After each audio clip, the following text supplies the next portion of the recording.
नमस्कार दोस्तों, उम्मीद है आप सब अच्छे होंगे। मैं सिद्धार्थ, आपका मेंटोर, स्वागत करता हूं सिविल्स डेली के यूट्यूब चैनल पर, जहां आज हम बात करेंगे यूपीएससी प्रीलिम्स और मेंस से जुड़ी कुछ इंपॉर्टेंट एंड रेलेवेंट टॉपिक्स पर from the Hindu editorial and op-ed section.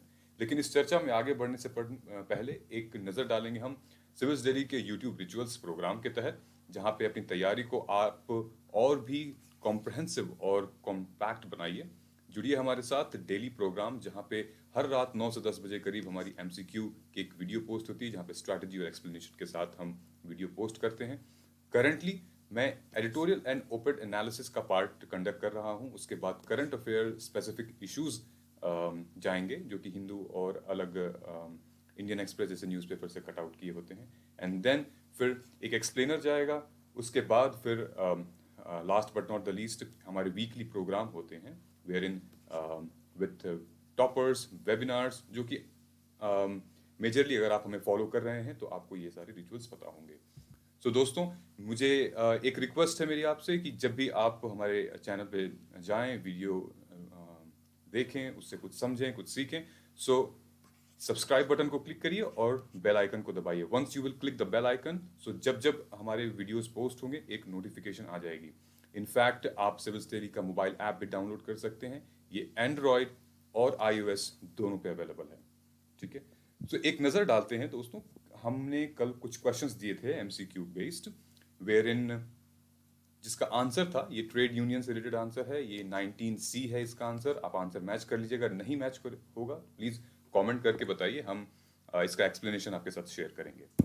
Next question मैंने दे रखा था with reference to space tourism के ऊपर, या फिर ये इसरो से रिलेटेड हमने एक एमसीक्यू दे रखा था, क्योंकि कल का जो एडिटोरियल था वो बहुत इंपॉर्टेंट एडिटोरियल था। अगर आपने नहीं देखा है तो कल के एडिटोरियल को आप प्लीज देखिए, लिंक मैं डिस्क्रिप्शन में दे दूंगा। जिसका आंसर था बी, 1, 2 एंड 3। इनफैक्ट अगर आपका आंसर मैच नहीं कर रहा है, प्लीज कमेंट कीजिए और I will share the entire explanation with you. Okay, now moving on to the next. आज की हमारी कुछ इंपॉर्टेंट एडिटोरियल है। इंपॉर्टेंट क्या, बहुत इंपॉर्टेंट एडिटोरियल्स हैं। एक है प्राइमरी हेल्थ केयर, जो यूएलबी आरएलबी क्या होता है, इसके बारे में हम डिस्कस करेंगे। फिर हम अफगान और इंडिया से रिलेटेड जो नारकोटिक्स है, नारकोटिक और टेररिज्म का गेम है, वो हम समझेंगे कि इंटरनल सिक्योरिटी से रिलेटेड क्या मामला चल रहा है। ठीक है, उसके बाद इंडियाज इनफॉर्मल सेक्टर। ये तीन ऐसे एडिटोरियल एंड ओपेड है, मुख्यतः बहुत इंपॉर्टेंट है। इसको अब ध्यान से हम कवर करेंगे। Okay, but before I should move forward, मैं सबसे पहले जो टॉपिक आज लेना चाहूंगा वो है इंटरनल सिक्योरिटी। ओके, ये एक इंपॉर्टेंट टॉपिक है, जीएस पेपर 3 से रिलेटेड है। IT and computer, cyber security, cyber warfare, बहुत सारी चीज़ें इसमें आ जाती हैं। इनफैक्ट GS2 का भी इसमें थोड़ा सा पार्ट मेंशन है। लेकिन इम्पॉर्टेंट यहाँ पे ये है कि अफगानिस्तान से रिलेटेड है। ठीक है, सो एक मेरा क्वेश्चन यहाँ ये भी बनता है कि आप मुझे कमेंट करके बताइए कि what is the difference between terrorism, Naxalism and insurgency. Terrorism, Naxalism और इंसर्जेंसी के बीच में क्या डिफरेंस है, और आपको अगर डिफरेंस पता होगा तो आप एक्सप्लेनेशन एग्जाम्पल के साथ भी बताइए कि ये जो इंसिडेंट हो चुका था, ये एक टेररिस्ट अटैक था, ये एक नक्सलाइट अटैक था, ये इंसर्जेंसी इसको कहते हैं। तो इन सब के कॉन्सेप्ट क्लियर होने चाहिए। ठीक है, अगर ये सारी चीज़ें अगर आपके न्यूज़पेपर में या फिर एग्जाम में आ गई तो हम ब्लेंड नहीं करेंगे इसको, दे आर वेरी डिफरेंट। ठीक है, और एक और चीज़ मैं आपको हिंट दे देता हूँ। There is one thing which is common in Naxalite and insurgency, और वो एक चीज़ कॉमन क्या है, वो बहुत बड़ी चीज़ है कॉमन, जो आप इग्नोर नहीं कर सकते हैं। ठीक है, वो भी मेंशन करके बताइएगा। Now moving up to the next discussion here, कि Afghanistan, the rise of narco terrorist state. Okay, ये हमारे लिए जब भी टेररिस्ट वर्ड आता है, नारकोटिक्स वर्ड आता है, कहीं ना कहीं इंटरनल सिक्योरिटी पे हमारे बहुत बड़ा थ्रेट है। वो थ्रेट कैसे है, आइए देखते हैं। जो ऑथर हैं उन्होंने कुछ इंपॉर्टेंट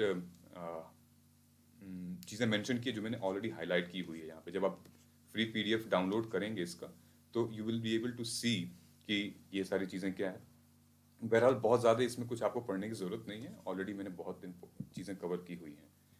फॉर एग्जाम्पल इन्होंने ये बताया है कि United nation office on drug and crime, इनकी जो रिपोर्ट आई है, तो रिपोर्ट में ये कहा गया है कि अफगानिस्तान पिछले 5 सालों में 6,000 टन की ओपियम प्रोडक्शन कर चुका है, और एक्चुअली ये क्रॉस कर चुका है 6,000 टन की प्रोडक्शन। ठीक है, ये देखिए मैंने इमेजेस भी लगा रखी हैं ओपीएम की, ये अफगानिस्तान की इमेजेस हैं। ठीक है, ये किसी मेडिसिनल पर्पस के लिए ये बिजनेस नहीं कर रहे हैं, ये फार्मिंग किसी मेडिसिनल पर्पस के लिए नहीं, बल्कि terrestrial activity, cash, direct cash के लिए है। और जिस भी स्टेट में, कंट्री में ये इलिसिट, ये गैर कानूनी कैश जाएगा, उसकी इंटरनल सिक्योरिटी उस कंट्री की बहुत खतरे में होगी। ठीक है, तो ये रिपोर्ट बताया गया है, रिपोर्ट है कि जो ग्लोबल ओपियम प्राइस है वो कहीं ना कहीं इसके वजह से 8% ज़्यादा इंक्रीज कर गया है। और अफगानिस्तान जो कि खुद अभी उस सिचुएशन में नहीं है, ना तो उसके कानून सिंक में है, ना ही कोई गवर्नमेंट फॉर्म करी है, अभी खुद वो अनस्टेबल है। सो जितनी भी इकोनॉमीज हैं डेवलप्ड और डेवलपिंग, उनको इलीगली कहीं ना कहीं वो सपोर्ट कर रहा है टेररिस्टियल एक्टिविटीज़ को बढ़ाने के लिए। ठीक है, सो यहाँ पे एक चीज़ आती है बहुत इंपॉर्टेंट, मैं आपको डिस्कस करना चाहता हूँ। मेंस का एक क्वेश्चन आया था, मेंस में एक क्वेश्चन आया था, आई एम नॉट श्योर कि कौन से ईयर में था, लेकिन क्वेश्चन था कि terrorism is nothing but economics and geography, explain. Terrorism is nothing but economics and geography, ये कैसे एक्सप्लेन करेंगे आप? सी, यहाँ पे मैंने एक इमेज ले रखी है, ये है golden crescent and golden triangle. ठीक है, नाउ अब आते हैं, इसका रेफरेंस मैंने ले लिया है। See, the whole narcotics game is linked with terrorism so largely that as of today, you should remember is in India में जो टेररिज्म हो रहा है वो कहीं ना कहीं इकोनॉमिक्स और ज्योग्राफी से रिलेटेड है। इकोनॉमिक्स से कैसे रिलेटेड है? इकोनॉमिक्स ऐसे रिलेटेड है जब इनफॉर्मल सेक्टर हमारा बढ़ रहा है, जब हमारी इकोनॉमी नीचे जा रही है, जब अनएम्प्लॉयमेंट इतने ज़्यादा है। ठीक है, तो जब वो सेटिस्फाइड नहीं है, लोग अपनी जॉब से, वेजेस से सेटिस्फाइड नहीं है, कहीं ना कहीं गैर कानूनी काम करते हैं ताकि उनके पास पैसा मिले। राइट, फॉर एग्जाम्पल एक मजदूर एक्स कंपनी में काम कर रहा है और एक्सप्लॉइटेशन झेलना पड़ रहा है उसको, हर दूसरे तीसरे दिन कहीं पगार कट रही है, कहीं उसकी सोशल सिक्योरिटी नहीं है, कहीं खाने को नहीं मिल रहा है उसको, और उसी टाइम पे कहीं से उसको लिंक मिल जाता है और उसको लगभग 1 से 1.5 लाख रुपए देने का वादा किया जाता है कि ये रख, तू ले 1.5 लाख रुपए और मेरे लिए, मेरे आइडियोलॉजिकल वॉर में तू शामिल हो जाए। ठीक है, हालांकि वो डायरेक्टली टेररिस्ट्रियल एक्टिविटी के लिए, टेररिज्म एक्टिविटीज के लिए इन्वॉल्व नहीं है, लेकिन इनडायरेक्टली कहीं ना कहीं इकोनॉमिक प्रेशर है, फाइनेंशियल प्रेशर है उसके ऊपर, तो उसकी वजह से वो उसको आइडियोलॉजिकल वॉर, जो जो टेररिज्म की जो वॉर है, जो उसमें वो शामिल हो जाएगा। ठीक है, ये कहीं ना कहीं एथिकल डायमेंशन भी है ऑफ कोर्स, लेकिन बहुत कम लोग ऐसे होते हैं कि जब पॉकेट में पैसा नहीं रहेगा और फिर भी एथिक्स की बात करते हैं, ऐसे बहुत कम लोग होते हैं। लेकिन इस सिचुएशन में यहाँ पे इस गरीब के पास ना खाने के लिए है, ना इसका ये परिवार चला सकता है, तो ऑफ कोर्स ये वो 1.5 लाख रुपए लेगा और कहीं ना कहीं किसी न किसी टेररिस्ट एक्टिविटी में ये कंट्रीब्यूट करेगा अपना, और इससे इसको एम्पावरमेंट मिलती है।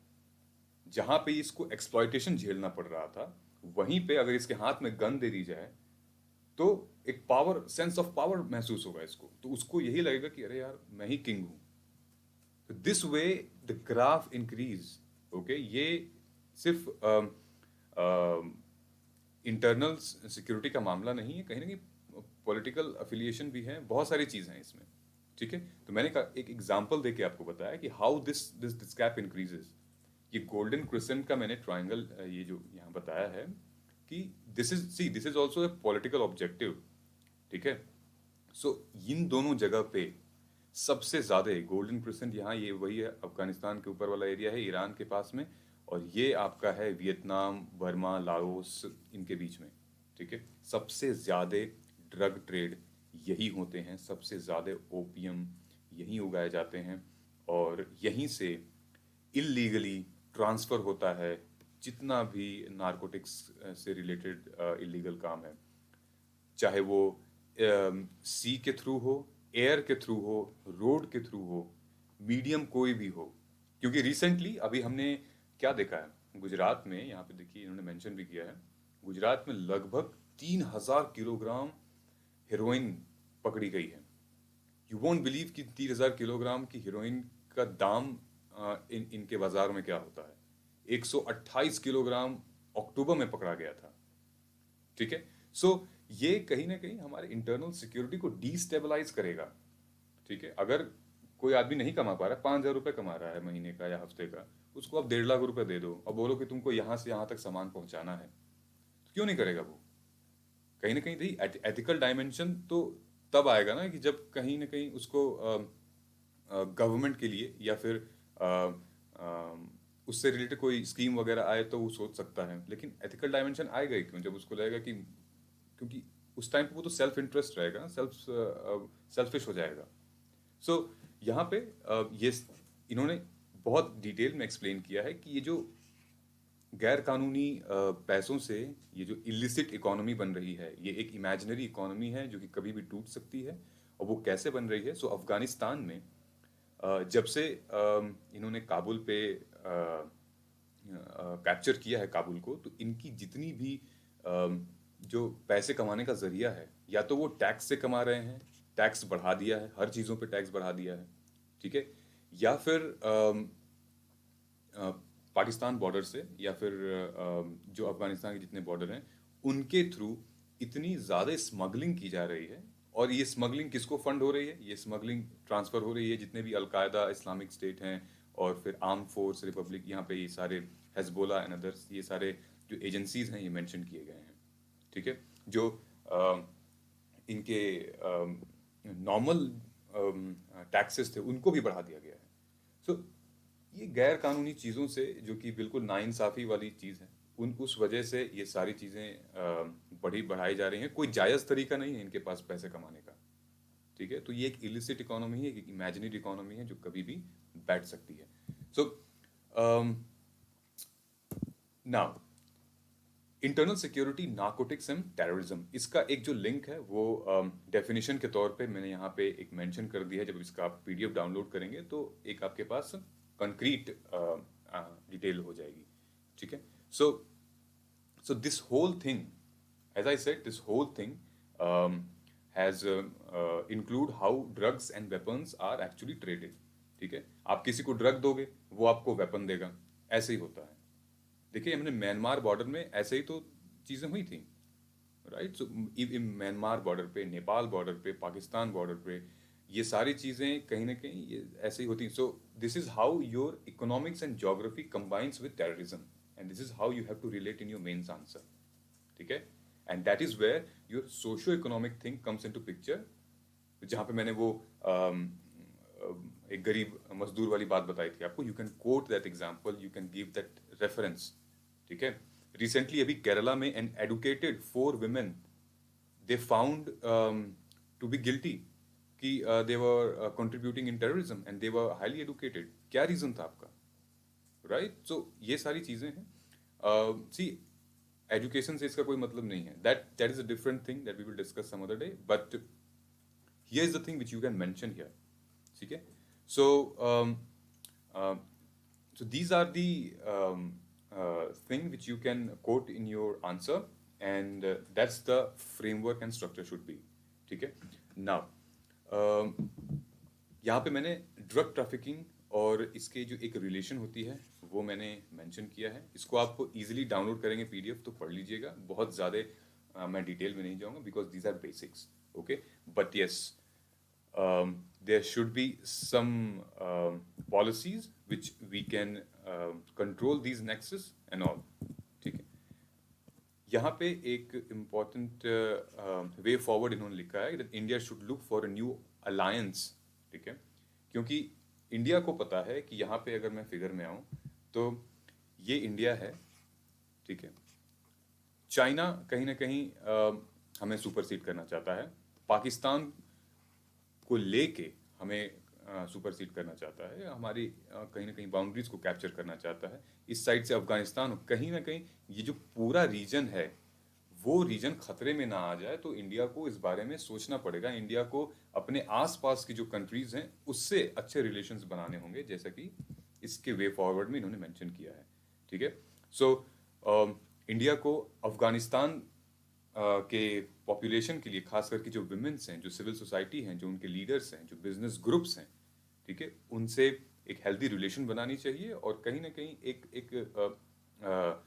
इंक्लूसिव टॉक करनी चाहिए, सो दैट होलिस्टिक लेवल पे हम उनकी प्रॉब्लम्स भी सॉल्व कर सकें। Because in the past we have taken a lot more things from them and now it's our time to pay back. ठीक है, तो this is an important thing. जो क्वेश्चन मैंने आपको शुरू में दिया था, प्लीज उसको कमेंट करके बताइएगा।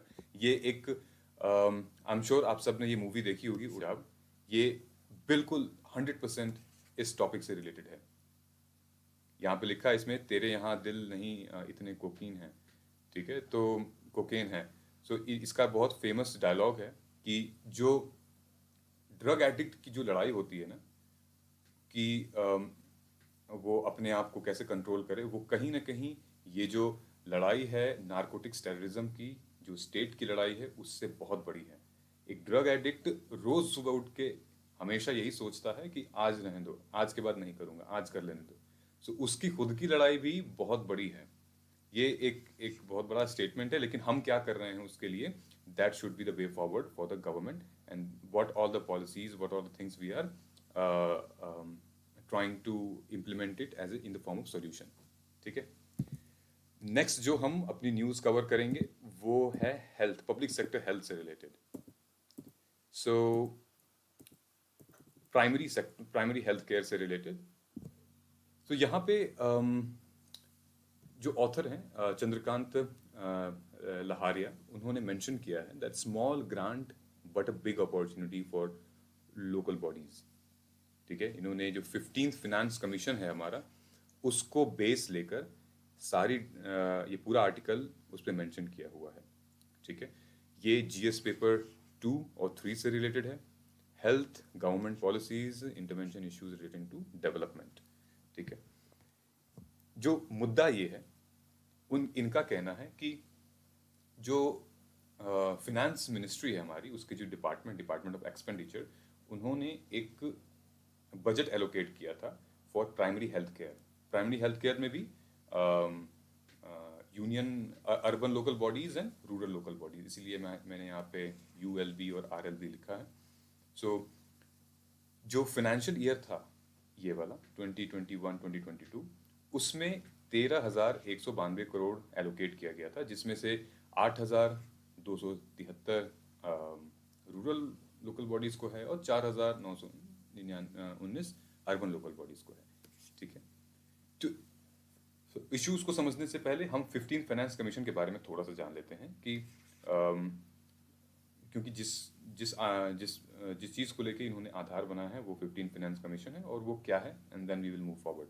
ठीक है, ये मैंने एक इमेज लगा रखी है, health and we, once you will download the PDF so you will come across these things. ठीक है, फिनेंशियल फाइनेंस कमीशन ये हमारी एक कॉन्स्टिट्यूशनल बॉडी है जो डिटरमाइन करती है कि distribution of tax between the centre and states. ठीक है, और एक कहीं ना कहीं एक कॉन्स्टिट्यूशनल अग्रीमेंट के, कॉन्स्टिट्यूशनल अरेंजमेंट के तहत हॉरिजेंटल टैक्स डिस्ट्रीब्यूट करती है। ठीक है, ये 2000 under article 280 of the constitution mention किया हुआ है। और अगर हम अर्बन लोकल बॉडीज और रूरल लोकल बॉडीज के बारे में बात करें तो 1992 में हम सबको पता है कि 73rd 74 कॉन्स्टिट्यूशनल अमेंडमेंट एक्ट से ये पंचायती राज सिस्टम का गठन हुआ था, और जो लोकल बॉडीज थी और अर्बन बॉडीज थी, उनकी फंक्शंस की, उनके क्रेडेंशियल्स का एस्टैब्लिशमेंट किया गया था।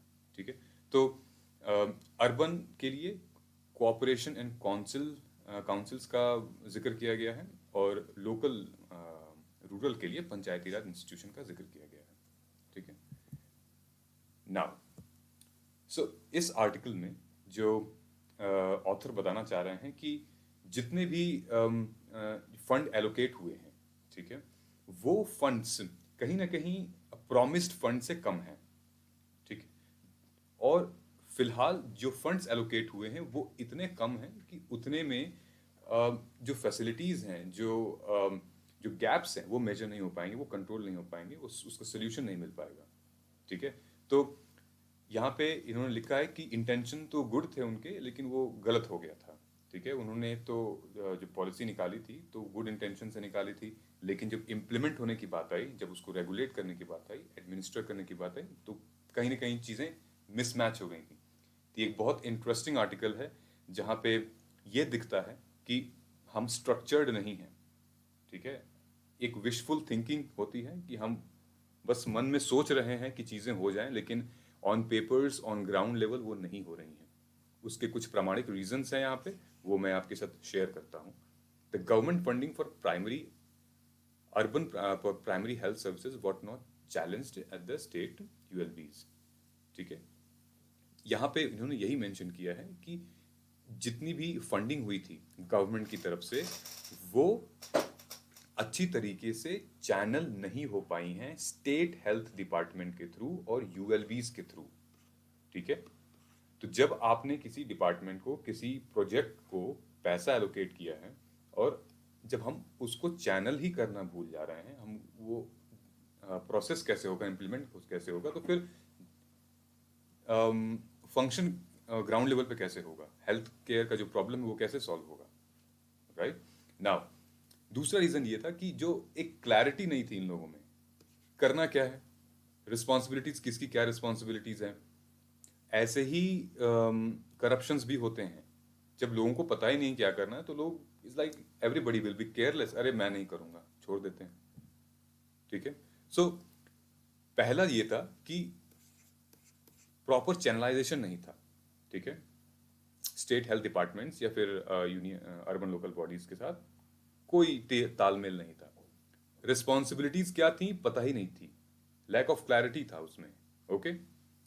तीसरा, जो हमारा 2005 में national rural health mission launch हुआ था, उसका ये था कि उसका एम क्या था, उसका एम यही था कि जो हमारी रूरल लोकल बॉडीज हैं उनको सपोर्ट करें, ठीक है, उनके जो खर्चे हैं उनको सपोर्ट करें। लेकिन यहाँ पे ये हुआ था कि जो नेशनल रूरल हेल्थ मिशन था, वो बेसिकली उसका मिशन तो यही था ना कि प्राइमरी हेल्थ केयर सिस्टम को इंक्रीज करना, लेकिन कहीं ना कहीं उसकी वजह से जो आरएलबी, जो रूरल लोकल बॉडीज है, उसकी जो फंडिंग है वो कम होने लगी, ठीक है। वो कम होने लगी तो फिर लोगों की हेल्थ पे जो पैसे खर्च करने चाहिए वो कम होने लगे, ठीक। यहाँ पे एक बहुत ज़बरदस्त आंकड़ा मेंशन किया है कि जितने पैसे इन्होंने हेल्थ सेक्टर में अर्बन लोकल बॉडीज़ में इन्वेस्ट किए हैं, रूरल लोकल बॉडीज़ में इन्वेस्ट किए हैं, उससे कहीं ज़्यादा तो इंस्टॉलेशन और रिपेयर, जो स्ट्रीट लाइट अर्बन एरियाज में जो स्ट्रीट लाइट और इंस्टॉलेशन का होता है, उससे कहीं ज़्यादा तो इस पे खर्च हो जाते हैं। तो ये कितनी इम्पोर्टेंट बात है कि कोविड-19 के सिचुएशन में और ऐसी चीज़ें हो रही हैं, तो बहुत बड़ा फेलियर है एडमिनिस्ट्रेटिव मामलों में, इनफैक्ट पॉलिटिकल मामलों में, ठीक है।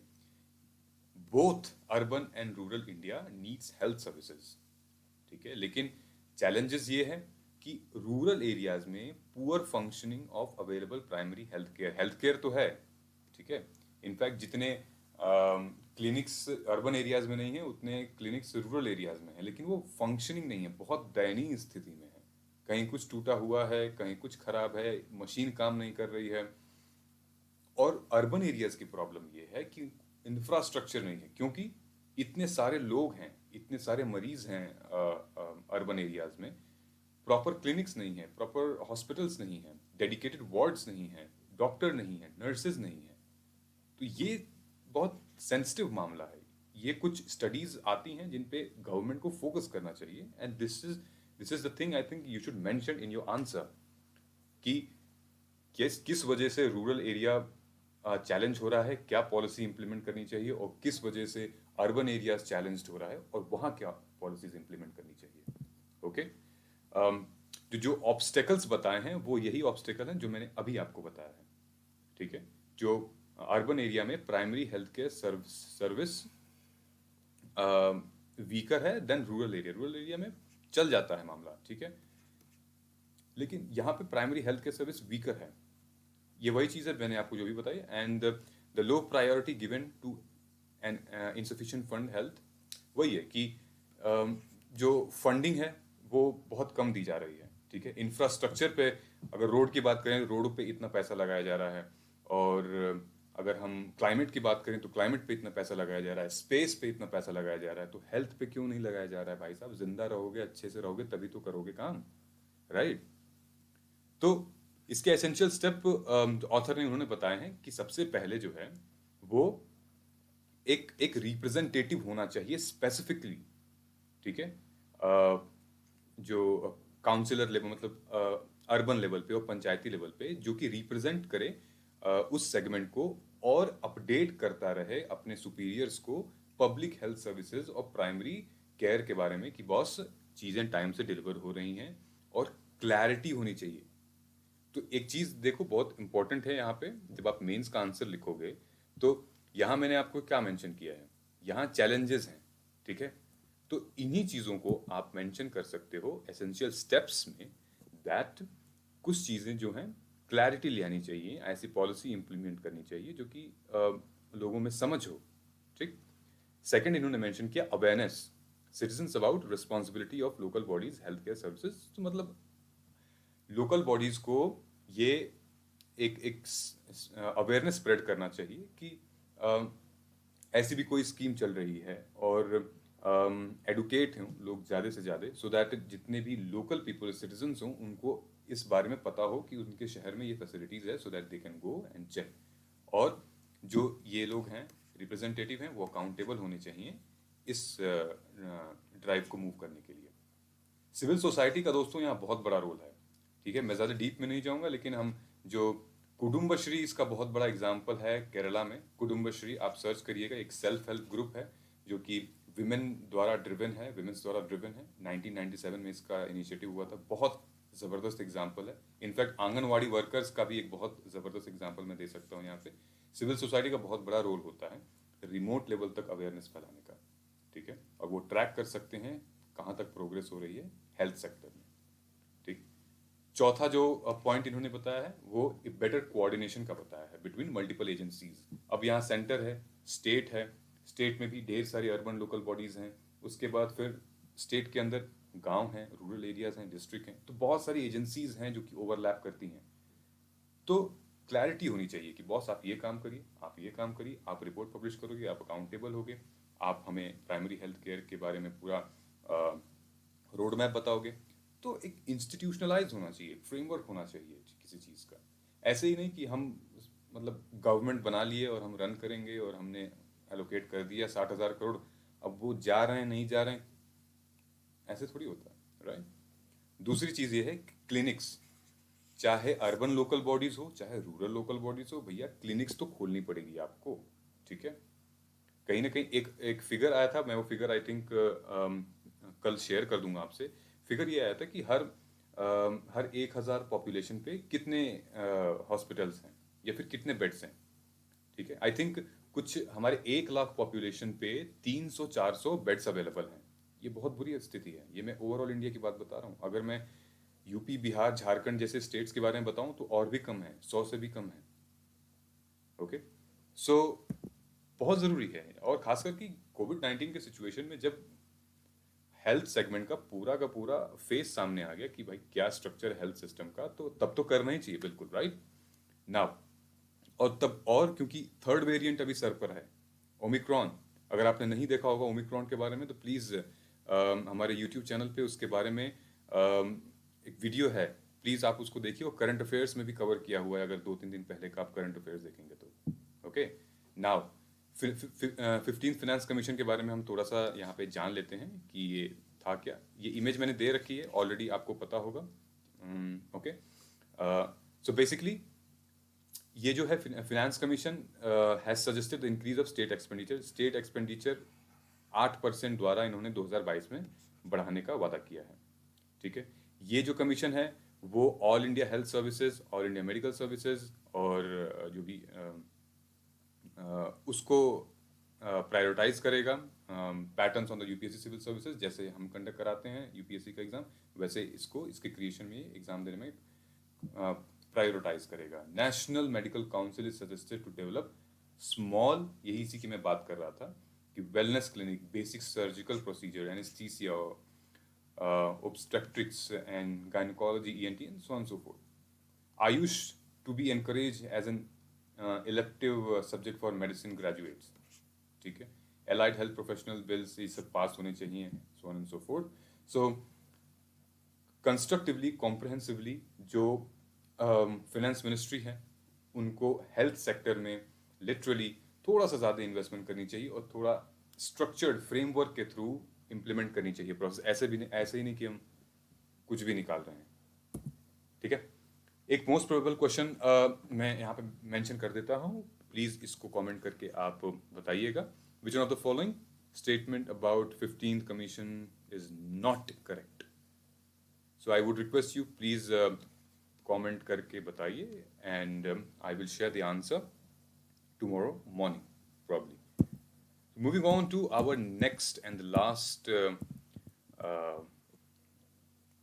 editorial and op-ed section में है informal, India's informal economy has not shrunken. ठीक है, ये GS पेपर 3 से रिलेटेड है, एम्प्लॉयमेंट गवर्नमेंट पॉलिसीज, ये आप देख लीजिएगा, आपको सिलेबस आपको याद होना चाहिए यूपीएससी का। नाउ कल मैंने एक टॉपिक लिया था लेबर कोड से रिलेटेड, कहीं ना कहीं ये टॉपिक थोड़ा सा उससे मैच करेगा जब हम आगे समझेंगे इसको। ठीक, लेबर कोड से रिलेटेड कल मैंने जो वीडियो बनाया था उसका आप देख सकते हैं, लिंक डिस्क्रिप्शन बॉक्स में मैं दे दूंगा, आप उसको वॉच कीजिए, बहुत इंपॉर्टेंट है। Trade union, labour code, labour laws क्या है। ठीक है, तो इस पूरे आर्टिकल में जो ऑथर हैं वो एक्चुअली एसबीआई की जो रिसर्च है, एसबीआई की जो स्टडी है, उसके क्लेम को इन्होंने खारिज किया है और कहा है कि जो एसबीआई की क्लेम है वो कहीं ना कहीं मिस इंटरप्रेट की गई है, वो गलत क्लेम है, जो रिसर्च की गई है वो दूसरे डायरेक्शन में है, and based on that claim हम कोई पॉलिसी नहीं इम्प्लीमेंट कर सकते। ठीक है, तो आइए जानते हैं क्या है इसका। So informal, India's informal sector and SBI report. ठीक, तो द रिपोर्ट क्लेम्स दैट कि जो इनफॉर्मल सेक्टर है 2021 में 15 से 20% है, जो कि 18 में 52.4 था, इतना कम हो गया है। ये तो कोई भी नहीं मान सकता कि इनफॉर्मल, देखिए इनफॉर्मल सेक्टर क्या होता है वो मैं आपको यहां समझा देता हूं। सो this is for those who don't know the difference between the formal economy and informal economy. एक बेसिक डिफरेंस वही है दोस्तों कि फॉर्मल सेक्टर वही होता है जहां पे आप जॉब करते हैं, एक फॉर्मल कॉन्ट्रैक्ट होता है, ठीक है, फिक्स सैलरी होती है, आपका काम करने का ड्यूरेशन सेम होता है, एक ऑर्गेनाइज्ड ग्रुप होता है और आपको लीगली सोशली एक आपके पास राइट होता है, अधिकार होता है जिससे आपको वंचित नहीं किया जा सकता, वो आप इजीली ले सकते हैं। ठीक है, सोशल सिक्योरिटी होती है, हेल्थ पे इंश्योरेंस वगैरह आपको मिलती है जॉब में, अगर आप वर्किंग प्रोफेशनल है तो it's like the same thing, corporate वाली या फिर गवर्नमेंट जॉब में सारी चीज़ें मिलती रहती हैं। वो इनफॉर्मल इकोनॉमी दोस्तों वही है जो आप आई थिंक समझ रहे हैं। अभी ये फोटो देख रहे हैं ना, बहुत ही कोई भी रिलेट कर सकता है इस फोटो को, क्या हुआ था इस दिन। माइग्रेट वर्कर्स हैं ये, ठीक है, तो अनहेविली पेड कौन कौन लोग होते हैं ये? एग्रीकल्चर सेक्टर जो हमारा है वो पूरा इनफॉर्मल सेक्टर में आता है। Rickshaw pullers, street vendors, labours जो काम करते हैं फैक्ट्रीज में, इनफॉर्मल वर्कर्स आते हैं। कोई फिक्स आवर नहीं है, बंधुआ मजदूरी चल रही है, 12 घंटे 16 घंटे 8-8 घंटे लोग मतलब बिना सांस लिए काम कर रहे हैं, पगार काटी जा रही है, कोई फिक्स्ड इनकम नहीं है, ना कोई सोशल सिक्योरिटी है, फैमिली से रिलेटेड कोई प्रोटेक्शन, कोई इंश्योरेंस नहीं है। मतलब एक तो गरीब, ऊपर से आप और अत्याचार कर रहे हो, इनफॉर्मल इकोनॉमी बढ़ रही है और एसबीआई कह रही है कि कम हुई है। ऐसे कैसे मान लें, जबकि जो पीरियोडिक लेबर सर्वे आता है उसमें तो बहुत ज़्यादा बताया है।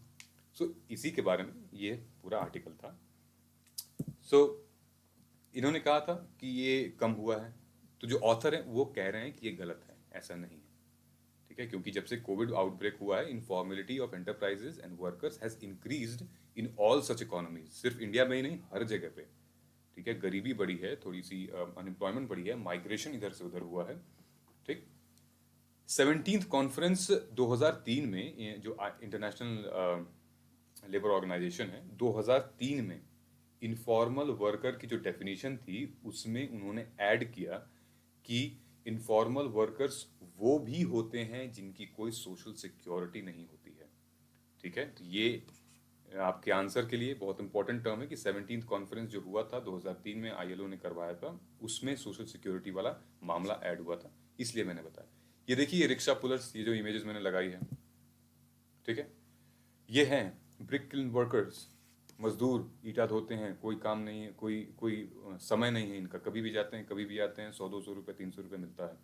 ठीक है, तो एसबीआई ने जो क्लेम किया था वो ये है कि जो इनके मल्टीपल डेफिनेशन है फॉर्मल, मतलब फॉर्मेलिटी के, वो है digital registration in GST, cashless payment. ठीक है, जो कि बहुत कम लोग यूज करते हैं, अब ना जाके लोग धीरे धीरे यूज कर रहे हैं, अभी भी कहाँ यूज कर रहे हैं उतना। तो digitalisation of registration of GST, cashless payment, तब आप फॉर्मल सेक्टर में आएंगे कहेंगे। ठीक है, so these could be possible instrument to encourage formality, लेकिन ये कोई बेस नहीं है कि आप इस पे मेजर कर लें कि यही फॉर्मेलिटी ऐसी ही होगी, और जो ये नहीं कर रहे हैं वो इनफॉर्मल है। ठीक है, तो यहाँ तो मतलब आप भी कहेंगे कि नहीं, ये तो एसबीआई की ये मिसलीडिंग क्लेम है।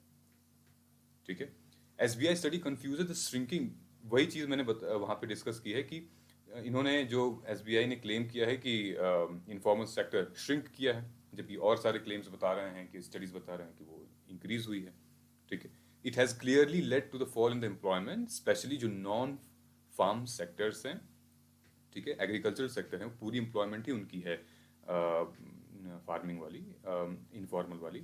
यहाँ पे देखिए बहुत ज़बरदस्त आंकड़ा मेंशन किया गया है कि इनफॉर्मल जो वर्कर्स हैं एग्रीकल्चर फील्ड में, 2200 से लेकर लगभग 232 मिलियन इनकी पॉपुलेशन बढ़ी है 2020 में। ये सिर्फ एक साल की बात है, एक साल में 32 मिलियन लोग इनफॉर्मल सेक्टर में, इनफॉर्मल सेक्टर के एग्रीकल्चर सेक्टर में गए हैं। वहाँ पे एसबीआई क्लेम क्या करती है, एसबीआई ने कहा है कि इनफॉर्मेलिटी जो है वो डिक्लाइन हो गई है, क्योंकि जो ई श्रम पोर्टल है हमारा, ई श्रम पोर्टल पे मैक्सिमम लोगों ने रजिस्टर किया है। अब आप सुनिए कि ई श्रम पोर्टल के क्राइटेरिया क्या है। ई श्रम पोर्टल का क्राइटेरिया ये है कि आप अगर वर्कर हो, चाहे फॉर्मल इनफॉर्मल, आप वहाँ जाइए ई श्रम पोर्टल पे और अपने आप को रजिस्टर कर लीजिए। ठीक है, अगर आपने रजिस्टर कर लिया है, मतलब कि डॉक्यूमेंटेशन कर लिया है, तो आप एक तरीके से फॉर्मल कैटेगरी में आ जाएंगे। ठीक है, लेकिन ऐसा तो नहीं है ना। See, registration means documentation, not formalization. ठीक है, आप वो कोई आधार नहीं हो सकता है कि अगर आप ऑनलाइन जाके रजिस्टर कर लिए, सॉरी डॉक्यूमेंट्स वगैरह कर दिए तो आप फॉर्मल वर्कर हो गए, नहीं। सोशल सिक्योरिटी होनी चाहिए। ठीक है, सोशल सिक्योरिटी, ये जो मामला है, सोशल बेनिफिट होना चाहिए। Giving such benefit is not objective of the portal. और ये जो बेनिफिट है वो उस पोर्टल का ऑब्जेक्टिव नहीं, वो पोर्टल सिर्फ एक रजिस्ट्रेशन है, बस वो देखना चाहता है कितने लोग आ रहे हैं, विजिट कर रहे हैं, डॉक्यूमेंट फिल कर रहे हैं, कितने लोग थोड़े से जानकार हैं, पढ़े लिखे हैं। तो this is not the scale जो कि आप मेजर कर सको। इस पे आप सर्वे निकाल रहे हो, छोटी मोटी बात थोड़ी है। ठीक है, सो कोई भी क्रेडिबल डेटा नहीं है हमारे सरकार के पास, और ना ही स्टेट गवर्नमेंट के पास इस सेक्टर के लिए। ठीक, सिर्फ रजिस्ट्रेशन, यहाँ लिखा है, मैं registration this portal does not guarantee access to institutional social security. ठीक है, खाली रजिस्ट्रेशन करने से आपको गारंटी नहीं दे देनी है, तो इसलिए क्यों रजिस्टर कोई करे। अगर आप बता दो, अनाउंस कर दो कि भाई आप ई श्रम रजिस्ट्रेशन पोर्टल पे आप रजिस्टर करोगे तो आपको सोशल बेनिफिट्स भी मिलेंगे, तब देखो आप भर भर के लोग जाएंगे, क्यों नहीं जाएंगे। ठीक है, जब लोगों को आप प्रोविडेंट फंड दीजिए, ग्रेचुटी, मैटर्निटी बेनिफिट दीजिए, आप उसी ऑफिस में बैठे हो, ठीक है, उस ऑफिस में आप लाखों करोड़ों रुपए कमा रहे हो, यार उसको तो सोशल सिक्योरिटी दो, जो उस ऑफिस को, उस बिल्डिंग को बनाने में इतना खून पसीना लगाया है अपना। मैटर्निटी बेनिफिट दो, ग्रेचुटी दो, प्रोविडेंट फंड वगैरह कुछ तो दो आप। ठीक है, ये है सोशल सिक्योरिटी कोड 2020, जो कि वर्कर्स और वेजेस के फॉर्म में है। ये ऑलरेडी मेंशन है, मेरे कल के सेगमेंट में भी मैंने मेंशन किया, उसको आप पढ़ सकते हैं। ओके, सो ये बेसिक डिफरेंस मैंने बता दिया था, फॉर्मल इनफॉर्मल इकोनॉमी। ये कुछ सरकार की योजनाएं हैं जहां पे आप देख सकते हैं। गवर्नमेंट स्कीम्स इससे रिलेटेड क्या, आत्मनिर्भर अभियान, लेबर कोड, श्रम पोर्टल, प्रधानमंत्री लेबर रिफॉर्म्स आए हैं, Svanidhi, Deendayal Antyodaya livelihood mission, one nation one ration card. ये स्कीम्स हैं और इम्प्लीमेंट भी हो रही हैं और अच्छी भी चल रही हैं, लेकिन ड्राइव अच्छे से नहीं हो पा रही हैं। और ऑफ कोर्स बहुत सारे लोगों को फ़ायदा मिल रहा है, बहुत सारे लोग को जिंदगियां बदल रही हैं, लेकिन जो एसबीआई ने क्लेम किया है वो क्लेम तो गलत है। ठीक है, सो आप अपने मेंस आंसर के लिए एसबीआई का एक वो आधार बना सकते हैं, क्वेश्चन बना सकते हैं कि जो एसबीआई की क्लेम है वो किन किन किन मामलों पे, किन किन किन क्राइटेरियाज पे वो गलत है, and the question can comes. ठीक है, नाउ मेंस प्रोबेबल क्वेश्चन यही है दोस्तों कि type of employment in the agriculture sector, ये यूपीएससी में आ चुका है। ठीक है, आई थिंक 2018-2019 में ये क्वेश्चन आ चुका है। आप बताइए कमेंट करके कि कौन सा ऐसा ऑप्शन है जो कि इस कैटेगरी में आएगा। ठीक है, सो आज की एडिटोरियल एनालिसिस यहीं खत्म होती है दोस्तों। हम मिलते हैं अगले सेशन में, और हमारा अगला प्रोग्राम जो है वो करंट अफेयर्स एनालिसिस वो ब्रॉडकास्ट होने ही वाला है। So I would request you once again, please like, share, press the bell icon, and for free PDF link given in description box, please download करिए एंड कमेंट करके बताइए अपने views and opinions. मिलते हैं अगले वीडियो में, अगले editorial analysis में। तब तक जय हिंद, थैंक यू।